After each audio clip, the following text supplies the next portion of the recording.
O dahil sa sinabi ni Marco Beta, no? Na mahirap daw pag walang alam sa legal background at walang alam sa batas, no? Sabi naman ni Erwin Tulfo, do you think sila Camille at Mark Villar hindi tinamaan? Si Bongo, Ruben Padilla hindi tinamaan? Si Jinggoy, si Joel Villanueva, 16 of us are not lawyers. O, di panes.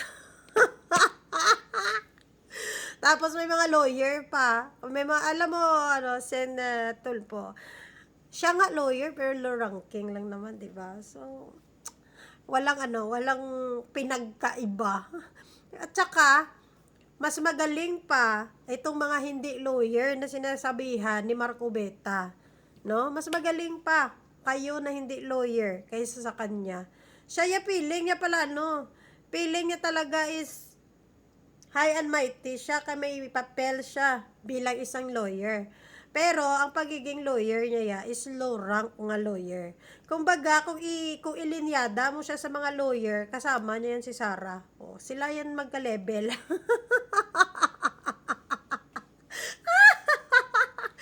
Magka-level sila ni Sara Duterte nga lawyer. Ganyan siya. 'Di ba?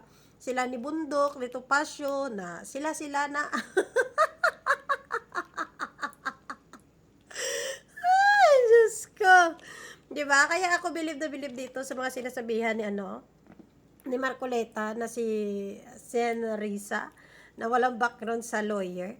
Hindi mo kailangan maging lawyer para magkaroon ka ng kaalaman sa batas. Hindi mo kailangan maging lawyer para sabihin ikaw na yung magaling at matalino sa batas. Minsan, kung sino pa yung hindi lawyer, sila pa yung mas nakakaalam sa batas. 'Di ba? Ganun. Kaya tama ang sinasabi mo, Sen Erwin Tulfo.